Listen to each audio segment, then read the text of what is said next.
Proletarians of all countries unite. We are of the same blood, you and I.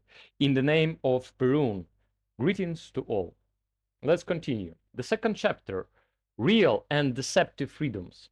At first glance, everything is beautifully described in the democratic laws.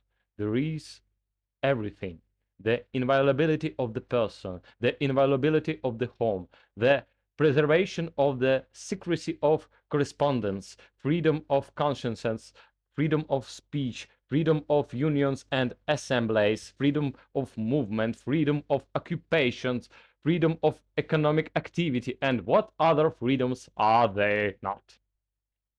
Perhaps the only freedom missing is the freedom of visit friends, the freedom to starve, or to think one's own thoughts. No doubt, these are good freedoms. But one must not forget that it is easy to write down freedoms but difficult to implement them. After all, any freedom is freedom for something. And to use freedom, one needs means and ways for it. It is easy to grant the freedom to walk to a legless person, the freedom to shout to a mute, or the freedom to chew golden nuts to a toothless person. This is how it might turn out with democratic freedoms. Freedom is freedom, but how can one take it? The wealthy are granted all kinds of freedom without any special laws about freedom. Whatever they wanted, they bought. Whoever they wanted, they hired. And since in current democratic countries the highest power is money, and with it everything can be bought: love, health, talent, knowledge, and even honor and glory. It turns out that indeed the bourgeoisie has great freedom without any special liberties. Therefore, where there is power, there is freedom. It is quite different for the poor in all these free countries. They have personal inviolability. This means that they cannot be arrested or deprived of rights except by court order. It seems good, but in reality, what does a hungry person need there personally for when it asks for food and for a piece of bread? They will gladly sell their invaluable personality to any capitalist for hard labor, and the owner will strip even skins of this inviolable personality. So is it so important for the poor that they can only be imprisoned by the court and not the police? We think that this does not make a significant difference. And if for non-payment of rent or lease money, the unfortunate person is thrown out of the invaluable home for the policy by a judicial officer by court order, it is unlikely that the poor person will feel especially warm or cold from this. The end is the same. The same can be said about all the famous democratic freedoms. For example, freedom of speech. It seems good. After all, this means that everyone can express all their thoughts orally, in writing and in printing, tell the whole truth as they know and understand it without restraint, want to speak in the square and want to print a book or a newspaper. But, there is always a but the trouble here is that not every word will be heard by people now. There is no desire to waste words in vain, and to make your word heard and understood by others. It needs to be printed in a big newspaper, published in the big book, or set in a large room before a huge audience. And for this, you need printing houses, paper, publishing enterprises, book trade, and capital. And more capital. If thousands and tens of thousands of rubles are needed for book, or dollars needed for book, let's speak some modern times, then millions are needed for newspapers. Hence, it follows that free speech is entirely in the hands of capital, and poor person has no free speech despite all the freedoms. Even the most precise rights for the working people, the right of unions and assemblies, including the freedom of strikes, means nothing if the same freedom is granted to capital. The freedom of capitalists will strangle the freedom of workers, as we often observe in various free countries. Let's take, for example, the famous and always boasting about its freedom, America. In the United States of America, there have been major strikes and worker uprisings in the struggle for the higher wages and better working conditions. And what happened? Despite all the freedoms, these strikes usually ended very sadly for the workers.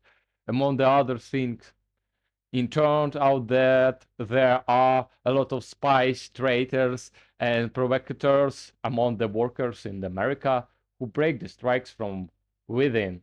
And to pacify the rebels, there are always enough gendarme squads and even whole gendarme regiments with cannons and machine guns. The question arises, where do these executioners and guards come from in democratic country where gendarmes have long been abolished? Very simply, based on the freedom of unions, capitalist manufacturers also form a union, create private regiments of hired gendarmeries at their own expense, which are called Pinkertons, organize a free hire security service, and everything is in order. Free capitalists, with the help of freely hired Pinkertons, should no less freely at the rebellious workers. Freedom triumphs, and the workers must sell themselves to the capitalists like miserable slaves. These freedoms sharply contrast with our freedoms. For us, a person is truly free only when he is fed, or in other words, when he has the opportunity to feed himself with his labor and does not need to sell his strength cheaply to a capitalist. Such freedom can exist only in socialist order, where all land is at a disposal to rural workers, where the factories and plants are managed by workers, and all houses and capital are transferred to the management of the entire population, so that all working people equally enjoy the common labor and wealth. Only where everyone works for everyone, where everyone helps everyone, where capital, factories, houses, and lands are at the disposal and management of the working population, is the freedom of all possible. And in our fundamental law, the Constitution, in its first section, Article 3, all these measures are established which should lead not to false but real freedom, to the inviolability not only from the police but also from the master's fist. According to this article, all the power of the oppressor's capitalists is taken away from them and transferred to the working population itself. And if they have nothing left to oppress with, then it is clear that there will be no oppressed either. According to the American and all other constitutions, all the power of capital is left to the capitalist, and after that freedom is proclaimed. It is not surprising that a free capitalist, having all the power in his hands, can easily bend the freest poor man into three bands and make him unfree. It is different with us. All power is transferred to the working and laboring peasant population, which means that capitalist, even if he wants to oppress, cannot. This is real freedom. The same is true for other liberties and rights with us. When freedom of speech is granted to the working population in the city or village, the first thing is to ensure that there is a printing house, paper, and deliver for this speech, or in other words, everything necessary for printing and distribution. The same goes for the freedom of assemblage and unions and the freedom of education. Our constitution provides not only the right but mostly importantly all the means so that a poor person can actually use this freedom. Premises, free education, etc. Articles 14 and 17. This is a different matter, but proclaiming freedom and not allowing it to be used is not freedom but deception. This is the end of the second chapter. Thank you for your attention. The power in the proletarian truth.